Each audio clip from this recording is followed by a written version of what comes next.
दशकं 52 ब्रह्मगर्वशमनम्। अन्यावतारनिकरेष्वनिरीक्षितं ते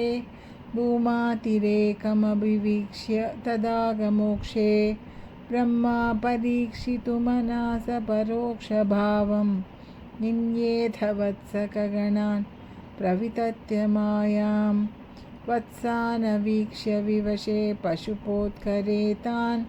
आनेतु काम इव धातृमतानुवर्ती त्वं सामि भुक्तकबलो गतवांस्तदानीं भुक्स्त्वां स्थिरोदितसरोजभवः कुमारान् वत्सायितस्तदनुगोपगणायितस्त्वं शिख्यादिभाण्डमुरलीकवलादिरूपः प्राक्वद्विहृत्य विपिनेषु चिराय सायं त्वं माययात बहुधा व्रजमाययात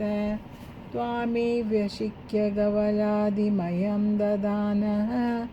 भूयस्त्वमेव पशुवत्सकबालरूपः गोरूपिणीभिरपि गोपवधूमयीभिः आसादितोऽसि जननीभिरतिप्रहर्षात् जीवं हि कञ्चित् अभिमानवशात् स्वकीयं मत्वा तनूज इति रागभरं वहन्त्यः आत्मानमेव तु भवन्तमवाप्य सूनुं प्रीतिं ययुर्न कियतीं वनिताश्च गावः एवं प्रतिक्षणविजृम्भितहर्षभार निःशेषगोपगणलालितभूरिमूर्तिं त्वामग्रजोऽपि बुबुधे किल वत्सरान्ते ब्रह्मात्मनोरपि महान् युवयोर्विशेषः वर्षावधौ नवपुरातनवत्सपालान्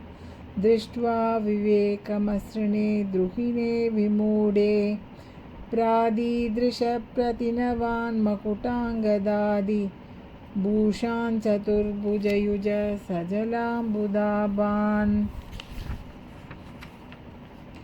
प्रत्येकमेव कमलापरिलालिताङ्गान् भोगीन्द्रभोगशयनान् नयनाभिरामान् लीलानिमीलितदृशसनकादियोगी व्यासेवितान् कमलभूर्भवतो ददर्श नारायणाकृतिम् असङ्ख्यतमां निरीक्ष्य सर्वत्र सेवकमपि स्वमवेक्ष्य धाता मायानिमग्नहृदयो विमुमोह यावत् एको बभूवित तदा कमलार्धपाणिः